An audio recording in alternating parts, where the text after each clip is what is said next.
Les touristes peuvent connaître la vie des familles rurales à Srem au début du siècle passé, dans la maison ethno-Stajkov à Boljevci. C'est un village sur la rive gauche de la Save, à environ 40 km en haut de Belgrade et à 29 km par terre. La première localité se trouvait à côté même de la rivière, qui débordait souvent, de sorte que les habitants se sont déplacés vers l'ouest à une plus grande altitude afin de se protéger contre les inondations. Ils disaient il serait mieux en serbe Bolje, et ils sont devenus Boljevci. C'est l'un des 7 villages de la plus jeune municipalité de Belgrade sur Chine qui base le développement économique sur le tourisme.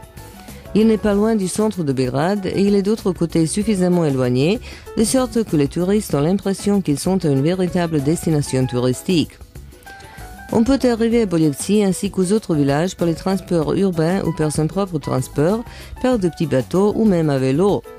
En raison de la proximité de l'aéroport et en raison des contenus touristiques importants aussi, il peut être une recommandation aux touristes du monde entier. Il faut certainement visiter la maison ethno-Stajkov car c'est également une histoire serbe sur la coexistence de plusieurs siècles des Serbes et des Slovaques. Le propriétaire de la maison ethno est George Milovanovic Stajko et son arrangement a été financé par la ville de Belgrade il y a 5 ans dans le cadre du projet Vieille Cour. L'hôte accueille les touristes avec de l'eau de vie de mûre. Autrefois, il y avait dans le village beaucoup de mûres dont on préparait souvent l'eau de vie. Aujourd'hui, il y a peu d'arbres de sorte que l'eau de vie de mûre est une véritable rareté. L'histoire commence par les données historiques selon lesquelles les Slovaques sont arrivés dans ces régions il y a 240 ans et c'est aujourd'hui le point le plus méridional où ils vivent dans un nombre tellement grand. Stajko a voulu éterniser cette vie commune en arrangeant dans sa maison natale une chambre en style serbe et l'autre en style slovaque.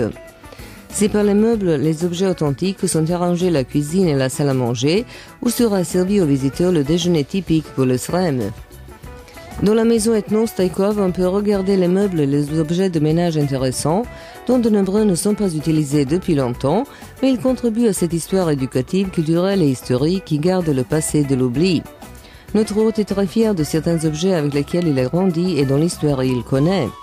Ce ne sont pas des objets de musée, bien que les experts disent que la majorité d'entre eux peuvent se ranger dans cette catégorie. Il nous montre le magnétophone acheté en 1906 à Milan, les patins âgés plus que la durée d'une vie humaine, un appareil radio Philips datant de 1930, des poêles de céramique datant d'il y a plus d'un siècle et beaucoup de choses qui n'ont pas pu être trouvées dans les maisons rurales ordinaires.